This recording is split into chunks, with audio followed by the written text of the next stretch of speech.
வணக்கம். நான் உங்கள் நண்பன் சிவகுமார். இது உங்கள் ஊடகம் உறக்கச் சொல். இதில் வாய்ஸ் ஆஃப் காமன் மேன் அப்படிங்கிற ஒரு தலைப்புல டெய்லி ஒரு செய்திகளை படிச்சு அதுக்கு நம்ம ஒரு காமன் மேனோட ரியாக்ஷன் என்னன்னு பார்த்துக்கிட்டு இருக்கோம். அது மாதிரி இன்னைக்கு வந்த ஒரு செய்தி, என்னடா பார்த்து படிக்கிறானே அப்படின்னு நினைக்காதீங்க. இது ஒரு சிஎம் கொடுத்த செய்தி. தனது வாக்கு வங்கி ஆபத்தில் இருப்பதாக அவர்கள் உணரும்போது, அவர்கள் பக்கத்துல பிராக்கெட் போட்டு ஸ்டாலின் அப்படின்னு போட்டிருக்கு. பிராந்தியம் மற்றும் மொழி அடிப்படையில் பிளவுகளை உருவாக்க முயற்சிக்கிறார்கள். இதை சொன்னது மாண்புமிகு உத்தரப்பிரதேச முதலமைச்சர் திரு யோகி ஆதித்யநாத் அவர்கள். இதை பத்தி தான் நம்ம இப்ப டிஸ்கஸ் பண்ண போறோம். நம்ம வீடியோ எப்போதும் போல எடிட் பண்ணாதது, அப்படியே பேசுறோம், அப்படியே ரெக்கார்ட் பண்றோம், அப்படியே அப்லோட் பண்றோம்.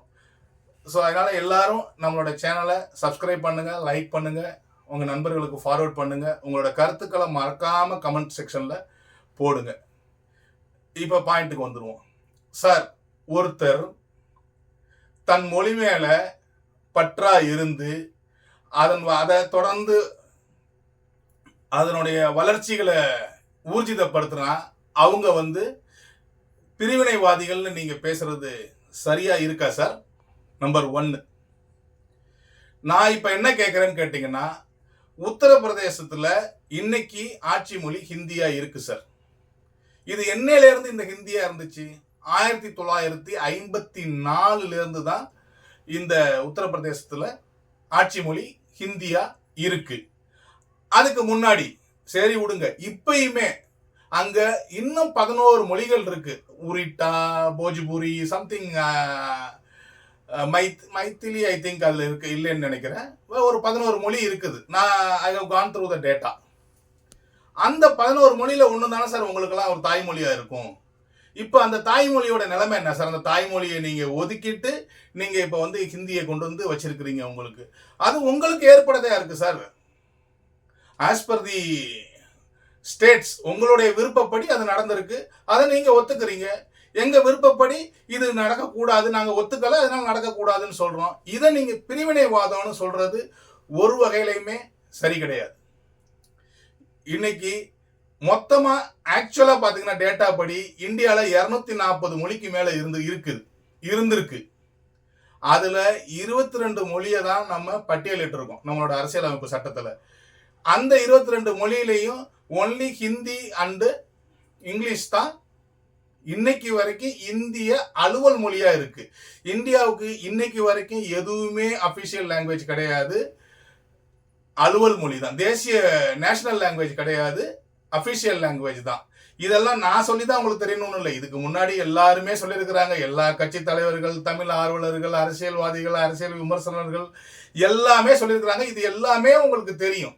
ஆனாலும் ஒரு சாதாரண அரசியலுக்காக நீங்க எங்களை பார்த்து ஒரு தமிழ் இனம், இந்த இனம் இந்த நாட்டுக்கு எப்பெல்லாம் சேவை செஞ்சிருக்கு, இதையும் நிறைய தடவை சொல்லியிருக்கிறாங்க.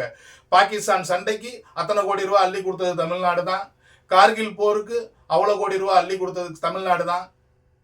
ஒவ்வொரு தடவை இந்திய இறையாண்மைக்கு ஒவ்வொரு தடவை பாதிப்பு ஏற்படுறப்பையும், ஒரு பிரச்சனை வர்றப்பையும் இந்தியாவோட கூட சேர்ந்து நின்று அதுக்கு அதிகப்படியா நிதிகளை ஒதுக்கி அது ஒற்றுமையா இருக்க வச்சது தமிழ்நாடு தான் சார். நீங்க எங்களை இப்படி சொல்றது எங்களுக்கு ரொம்ப மனசு வலிக்குது. இது கண்டிப்பா சொல்றேன், இது தேர்தலில் எதிரொலிக்கும். இந்த வார்த்தைக்கு, இந்த அப்ரோச்சுக்கு you will pay in the election. Thank you very much sir. இன்னும் ஒரு பாயிண்ட் இருக்கு, இதை நம்ம நாளைக்கு தான் டிஸ்கஸ் பண்ண போறோம். இப்ப இன்னைக்கு நடந்த 2வது முக்கியமான அரசியல் நிகழ்வுன்னு பாத்தீங்கன்னா வக்ஃபு வாரியத்தை பத்தி சொல்லலாம். வக்ஃபு வாரியத்துல அந்த சட்ட திருத்த மசோதாவை எதிர்த்து நம்ம சட்டப்பேரவையில் சட்டம் அதை ஏற்றுக்க மாட்டோம்னு சொல்லி ஒரு தீர்மானம் ஏற்றிருக்கிறாங்க. அதை எல்லா கட்சியும் வரவேற்றிருக்கு. திமுக, அண்ணா திமுக, முஸ்லீம் லீக், பாட்டாளி மக்கள் கட்சி, விடுதலை சிறுத்தைகள் கட்சி எல்லாமே வரவேற்றுட்டாங்க. சட்டமன்றத்தில் இருக்க 234 பேர்ல 230 பேர் வரவேற்றுட்டாங்க, ஒரு 4 பேர் தவிர. அந்த 4 பேர் யாருங்கிறது உங்களுக்கே தெரியும், உங்க பார்வைக்கே விட்டுறேன். 3வது ஒரு பாயிண்ட், இதை ரொம்ப முக்கியமான பாயிண்ட். அண்ணாமலை சார் வந்து இன்னைக்கு டெல்லிக்கு போயிருக்கிறாரு. அதை பத்தி நாளைக்கு டிஸ்கஸ் பண்ணுவோம். நன்றி, வணக்கம்.